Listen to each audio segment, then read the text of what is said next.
আজকের ডেটে দাঁড়িয়ে যখন আমরা কূটনীতি নিয়ে, আন্তর্জাতিক রিলেশনস নিয়ে কথা বলি, এত রকম কথা বলি, কোন বাধাটা আমরা ভারতীয়রা মেনেছি, কেন মানব? তার কারণ আমাদের সেন্স অফ ফরেন পলিসি বা আমাদের ফিলোসফি অফ ফরেন পলিসি বা পঞ্চশীল যেটা নিয়ে আমরা কথাবার্তা বলি, সেই পঞ্চশীলের বেসিক জিনিসটা আমরা ছোট থেকে শিখি। আমি যদি বলি আমাদের পঞ্চশীল, আমার মা বাবা, তোমার মা বাবা, আমার মা বাবা, যতজন আজকে আছেন আমাদের শ্রোতারা, তাদের মা বাবারা ছোটবেলা থেকে কি শেখায়? যে বাবা বাড়ির বাইরে গিয়ে উল্টোপাল্টা লোকের সাথে মিশো না, অন্যের ব্যাপারে নাক গলিও না, নন ইন্টারফেয়ারেন্স ভারতবর্ষের ফরেন পলিসি। আমাদের মা বাবারা কি শিখিয়েছে?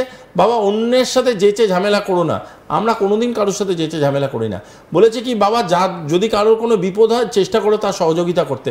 আমরা কি করি? সেন্স অফ ওয়েলফেয়ারিজম, আমরা লোকেদের ওয়েলফেয়ারিয়ান ডিপ্লোমেসি দেখাই, আমরা লোকের বিপদে লোকের পাশে গিয়ে দাঁড়াই।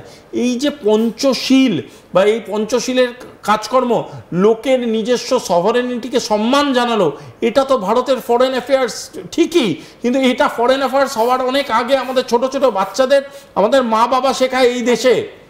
তার কারণ আমাদের মা বাবার হাত ধরে একটা বাচ্চা বড় হয়।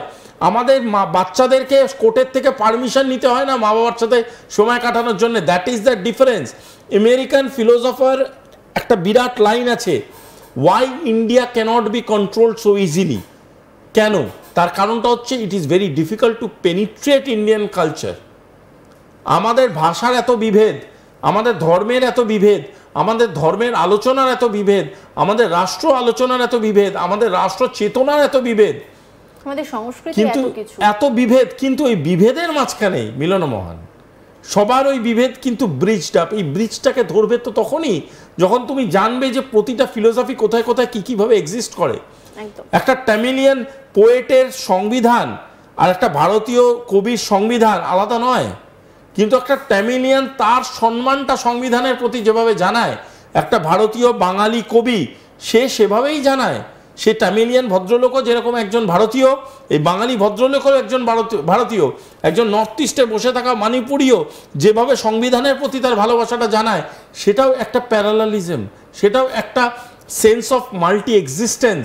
এই মাল্টিল্যাটারালিজম, এই মাল্টি থিওরি অফ এক্সিস্টেন্স, এই রেসপেক্টফুলি একই জায়গায় সবাই মিলে একসাথে থাকার যে ফিলোসফি, এইটা ভারতবর্ষ। এই জন্যে ভারতবর্ষকে আমাদের পূর্ব প্রধানমন্ত্রী, প্রাক্তন প্রধানমন্ত্রী অটল বিহারী বাজপেয়ীজির লাইনে ভারতবর্ষ ইজ আ যুগ পুরুষ, রাষ্ট্রপুরুষ ভারতবর্ষ। এই কথাটা উনি কেন বলেছিলেন? কারণ তার মধ্যে দিয়ে একটা নব পৃথিবীর সৃষ্টি করতে পারে। এই ভারতবর্ষের মধ্যেই একটা পৃথিবীর ছোট ছোট টুকরো আছে। তুমি ভারতবর্ষকে শুধুমাত্র একটা ফিলোসফিক্যাল সাবজেক্ট বা একটা ফিলোসফিক্যাল আইডিওলজির মাধ্যমে দেখলে হবে না। তুমি ভারতবর্ষকে শুধু একটা আইটেম টু কন্টেস্ট, বা তুমি ভারতবর্ষকে তুমি বারংবার বোঝাতে চেষ্টা করছো যে why you are doing so, why you are doing that. No, sometimes learn why India is doing that. এটা আমেরিকার বোঝা সবার আগে দরকার, যে আমাদেরকে আগে সেটাকে শিখতে হবে। কেন ভারতবর্ষ এত বিউটিফুল একটা দেশ, কেন আমাদের রাজনৈতিক পার্থক্য থাকা সত্ত্বেও আমরা যখন দেশের উপরে আক্রমণ আসে, আমাদের প্রতিটা রাজনৈতিক দল একসাথে দলবদ্ধ হয়ে প্রতিটা দেশে গিয়ে সত্যিটা বোঝাবার ক্ষমতা রাখে। কেন তখন তাদের রাজনৈতিক ফারাকগুলো ইম্পর্টেন্ট হয় না? কেন একটা চির বড় রাজনৈতিক প্রতিদ্বন্দ্বীও আমাদের প্রধানমন্ত্রীর পাশে দাঁড়িয়ে বলে yes I will talk about India? এই সাহসটা আমাদের এখানকার বিচ্ছিন্নতাবাদী আইডিয়াটা দেয় না, আমাদের এখানকার রাষ্ট্রবাদ দেয়। তবে কোথাও গিয়ে আরো একটা বিষয় কিন্তু রয়েছে, আমরা যেমন একসঙ্গে থাকতে জানি, ঠিক তেমন ভাবে মেরুদণ্ড সোজা করেও থাকতে জানি। যেখানে যা কিছু বলে দাও, ভাববো আগে নিজের দেশের কথা। কেন বলছি? রণধীর জয়সওয়ালের টুইটটা একবার দেখবো।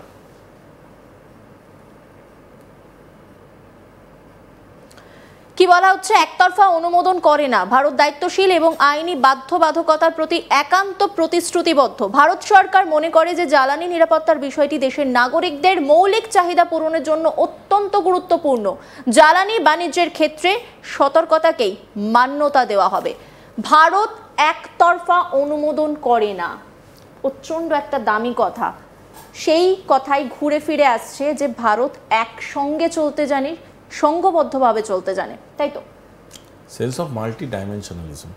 একটা জিনিস বুঝতে হবে, আমরা এমন একটা রাষ্ট্রের বাসিন্দা, আমি তুমি গর্বের সাথে আমরা বলি আমরা নারীবাদকে সম্মান দিই, কেন সম্মান দিই সেটা কিন্তু আমরা সামাজিক কারণে সম্মান শুধু দিই না, আমরা কেন সম্মান দিই আমাদের ঐতিহ্য, আমাদের রাষ্ট্রবোধটা আছে বলে, রাষ্ট্রবাদ আছে, রাষ্ট্রবোধ আছে বলে, এটা বুঝতে হবে। সুতরাং এখানে একটা সুন্দর জিনিস আছে, আমরা যেই হই না কেন আমরা নারীকে ঈশ্বররূপে পুজি। আমাদের নারীর প্রতি ঘটা কোনো অন্যায় ঘটনা ঘটলে আমাদের গোটা সমাজটা জেগে ওঠে। কেন জেগে ওঠে? এই একটাই কারণ, এইটাই বারংবার বোঝার জায়গা আছে যে আমরা জেন্ডার ইকুয়ালিজমে বিশ্বাস করি। এই জেন্ডার ইকুয়ালিজমটা যখন আসছে, আমরা আজকে যখন সবাইকে একটা সমাজকে স্থাপন করছি, সেই সমাজের সবাইকে আমরা ইকুয়াল লেয়ারটায় দেখতে চাই, দেখতে পারি।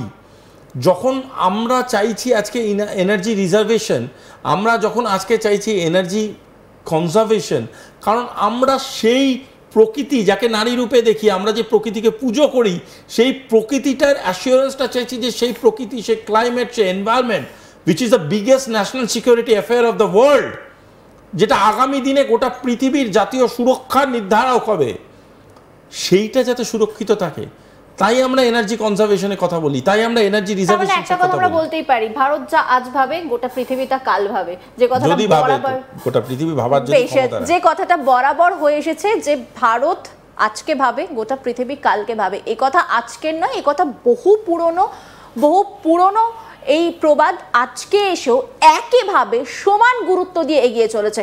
ন্যাটোর সেনারা কি এবার সাইডলাইন হতে শুরু করেছে? কারণ যেখানে দাঁড়িয়ে সহমত পোষণ করা হচ্ছে কোথাও গিয়ে, যেমনটা সুভাষিস বাবু বললেন যে ভারতের সুর ছিল, বেসুরো ছিল আমেরিকা, সুরটা শুধুমাত্র ঠিক করেছে, বেসুরো থেকে ঠিক করেছে। তারপরে আবার এই S-400 নিয়ে এত কিছু কেন? কথা বলবো সুভাষিস বাবুর সঙ্গে। S-400 নেওয়া নিয়ে বারবার বিরোধিতা করা, তার কারণটা কি? ওই যে বললাম, মিলিটারি সাবঅর্ডিনেশন। আমার কথা শুনতে হবে, আমি যা বলবো তা খেতে হবে, আমি যা বলবো তা করতে হবে, আমি যেখানে বলবো যার সাথে যতটা বন্ধুত্ব করা ততটাই তোমাকে করতে হবে। এই সেন্স অফ সাবঅর্ডিনেশনটা আমেরিকা দিনের পর দিন নিজেরা চালিত করেছে।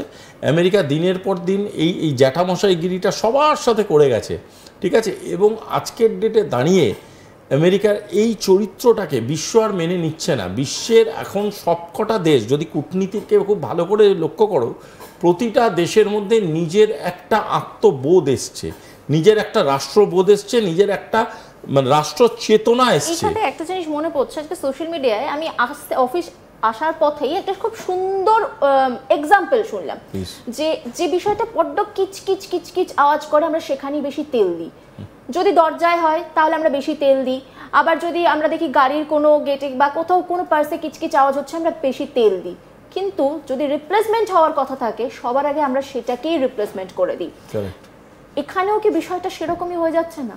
আমি তোমায় একটা কথা বলি, এই জিনিসটা হচ্ছে অল্টারনেট থিওরি অফ ডিপ্লোমেসি আজকে গোটা পৃথিবী খুঁজছে। আফ্রিকা রিসোর্সের গোটা পৃথিবীকে লিড করে, ন্যাচারাল রিসোর্সে। সেই আফ্রিকাকে দিনের পর দিন কী করেছে, একটা পিছনের সারিতে রাখার চেষ্টা করেছে, বোঝাবার চেষ্টা করেছে ডেভেলপমেন্টটা তাদের জন্য নয়।